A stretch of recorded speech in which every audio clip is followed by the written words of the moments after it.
Okay, so this is my lesson on different kinds of poetry devices and how they're used. So we're going to start with reviewing poetry terms. We're going to look at an example poem, and we're going to work with a poem for practice. We're going to start by working with Good Bones by Maggie Smith, and then After the Winter by Claude McKay.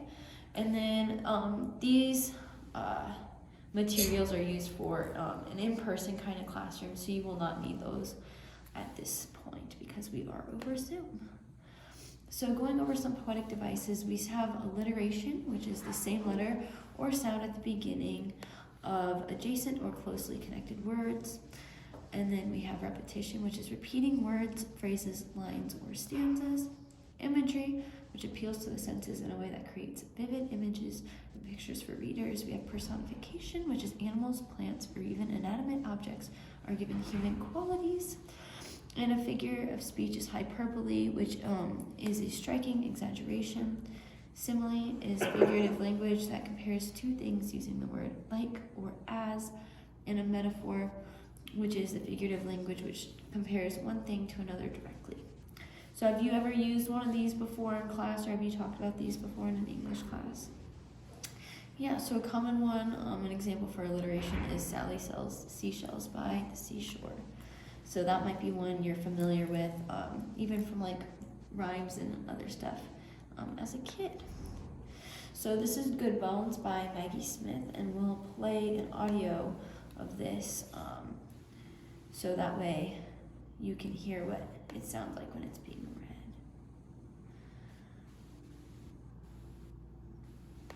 I'm Maggie Smith, and this is Good Bones.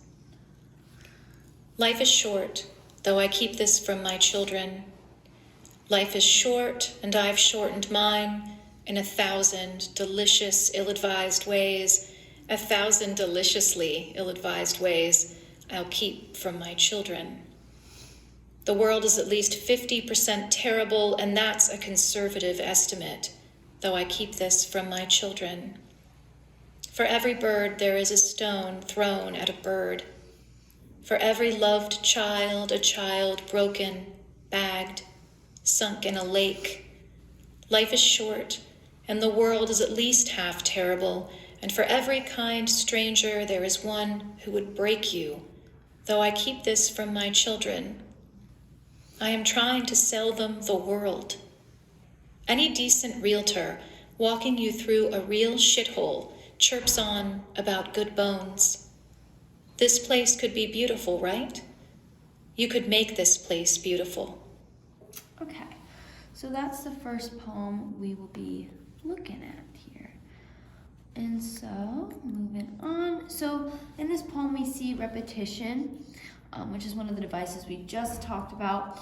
And we see that in the part, life is short, though I keep this for my children, life is short. So she repeats that, life is short.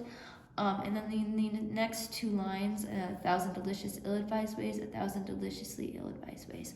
So this changes kind of the meaning of our poem when we read it with the repetition built in as an intentional, I guess, device. And so what it does is it emphasizes that life is short. It adds that emphasis, saying it twice, and it builds on each time kind of how throughout the poem. It kind of explains a little bit further why life is short and why that's so important. And then it also symbolizes the way that she is hesitating to tell her children, kind of the same way we hesitate to tell younger siblings, or like not even our children, but like other people's children. You don't want to tell them they're wrong. You don't want to tell them the world is bad. So you think about different ways to reword this, and it creates, I guess, more of shortened thoughts, kind of when you're trying to come up with random reasoning to explain this to children. And then it also creates a feeling of urgency with harsh repetition and dark themes. Obviously repetition of the fact that life is short, and if you think about like 1,000 deliciously ill-advised ways, that's not positive connotation. So it kind of solidifies the, I guess, eerie feeling to how the world is bad. So we see that with the use of repetition here. And then another example of that is in metaphor. And there's a really great example of metaphor at the end there with the I am trying to sell them the world. Any decent realtor walking you through a real shithole chirps on about good bones. This place could be beautiful, right? You can make this place beautiful. So in comparing the world to, I guess, a really rundown house, she creates a really vivid image of what it is like to try to sell someone the world, essentially, especially children. And this really directly compared how realtors kind of try to sell you a house even though the structure's poor.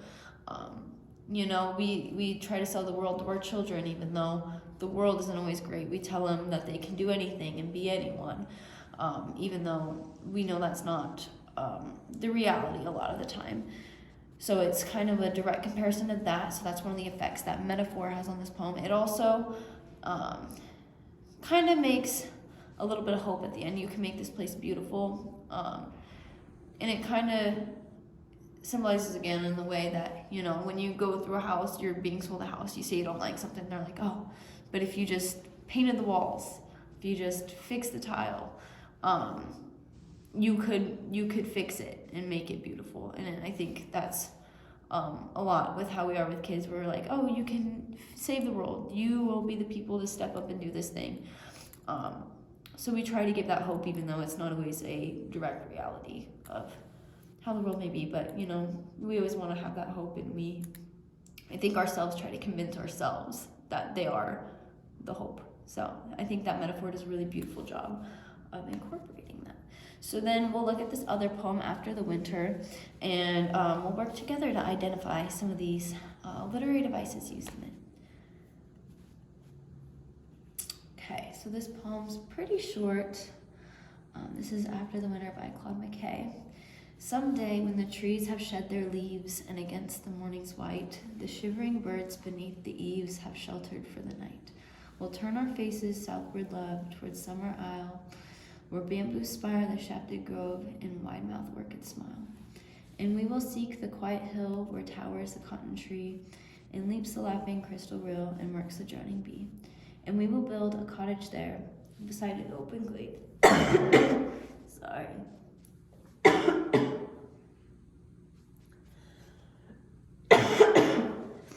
I apologize, I'm very, very sick at the moment.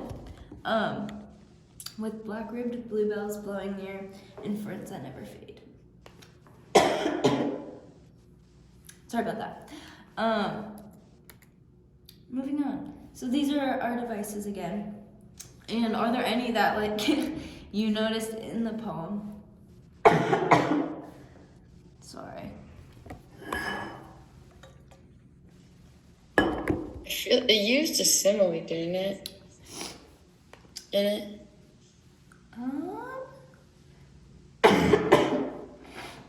Never mind. I guess. Oh wait. Would? I don't know if personification would. I don't think it does. I don't know. I'm horrible at English. That's okay. I can write essays, but I don't know about this type of stuff, to be honest. That's okay. So there's a few. I apologize. My throat is really itchy. You're fine. It mutes it every time you cough. Oh, perfect. Anyway. That's great. It's gonna be all over my video. So this is an example of one literary device that I found pretty, I guess, cute, which is a personification, because obviously orchids do not smile. So there was a personification in there, because I was like, is there? I don't know. Yeah. So this is, I guess, an example of personification, and I guess one of the effects it has on it, obviously this is very bubbly, happy poem as compared to the last one. But it, creates a smiling as opposed to the orchids crying or screaming, which I think is kind of the overall mood and the tone of the poem. Is it's a happy welcoming of spring. So we see that with this personification right here. And then this is, I guess, an example of another one I have built in. Alliteration. We build a cottage there beside an open glade with black-ribbed bluebells blowing near. A bit of a tongue twister, but that's how alliterations normally are. So this, again, creates an optimistic and rhythmic feel for the poem that matches the tone of spring. Happy, smiley, giggly, welcoming spring. And then by choosing the B sounds, it's bubbly compared to a sharper sound, kind of like a T. So if you imagine something, a poem about lightning or a storm, there's probably a lot of harsh T's and S's and I guess harder consonants. So by choosing something bubbly like a B, it obviously creates like a light kind of bouncy sound to it, which is, I guess, also fitting for the mood of spring. And then mood in general. So by definition, it's the atmosphere created by the poet to evoke certain feelings in their audience. And then the effect is, it basically creates emotion in the reader by using literary text, and it just, creates a lot of emotion. So very often this is seen in very imagery heavy poems. You get very clear moods because it evokes very specific feelings for the audience. And so I guess we will identify the mood for the two we just read. So in Good Bones, the first one, the poem is reflective, thoughtful, and bold. It creates, I guess, a lot of deep reflection in how we talk to children and how we present these issues. And you empathize with someone who's a mother and how someone like her would have to communicate how the world really is with a child. And it causes the reader to reflect on the terrible ways of the world just in general. If you go back and look, there's, it talks about throwing stones at a bird. Really specific, gruesome example, a child broken, bag sunk in a lake. Like, that's awful, and it's awful to think of as a mother. But it's unfortunately a reality of this world. And so I think it's a wonderful poem for conveying how to express these to your children, but it creates this mood that's really reflective and thoughtful, and it's more saddening, and it kind of leaves you more somber than a poem about spring would. So what do you think our mood for after the spring probably is? Because we've covered it a little bit. What traits do you think it has? Sorry, I think you're muted. Probably just like lively because it's summer. I don't know, like, you know what I mean? Yeah, that's basically spot on. Warm, calm, optimistic, shows excitement and acceptance for the changing seasons. So again, basically, like you said, it's lively, it's happy, it's a great, like, wonderful, yay, it's spring kind of poem, which is fitting because a lot of times spring has a connotation of blooming and happiness, and there's not a lot of people that are like, oh, I hate spring, unless you have allergies, which is what I'm going through right now. But most people love spring, so it's a very happy, great poem. And then for Quizlet, I'm just gonna have us really quickly do this together, so you don't have to go out in another tab. We'll present it together. So we'll just do like a little matching kind of situation. We'll match. If it'll load, might have to give it a second. Perfect. Might take a second, sorry. And some of these are direct quotes, others are just things. So yeah, so like with this one right here, do we remember what we talked about this being? It's going to be one of these. The repetition one? It is not repetition. Well, I know the simile one is a comparison using like or as. Yeah, we can start with that one. And the personification is like wide mouth, orchid smile. Yep. And then onomatopoeia is the word from a sound associated with what it's named, isn't it? Yep. Or is it? Perfect. And then I guess repetition would actually be repetition of initial consonant sounds, wouldn't it be? So close. Or would it be the black-ribbed bluebells? Or is it that one? The life is short? Yep. So the repetition is the because it says repetition life of like short twice. phrases. Yeah. Or 3 times. Oh, we know twice, it says twice. So then. So that one's that one, yeah. Yep. Perfect.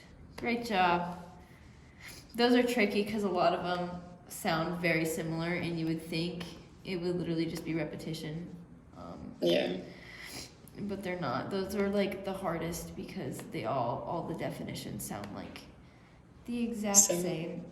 And then I have a really quick video. We're just gonna watch like a minute or two of it because it's long. It's just kind of defining what a poem is and how we classify a poem. But we will not watch the whole thing. And I apologize, we will probably have to sit through an ad because I have not bought YouTube Premium. Me neither. If you want to Airbnb your home, but you're nervous about your first time, get help from someone who's done it. There we go.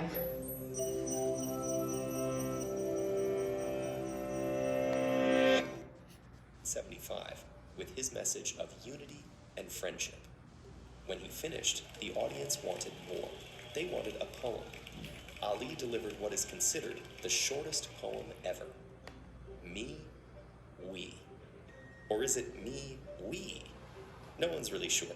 Regardless, if these two words are a poem, then what exactly makes a poem a poem? Poets themselves have struggled with this question, often using metaphors to approximate a definition. Is a poem a little machine? A firework?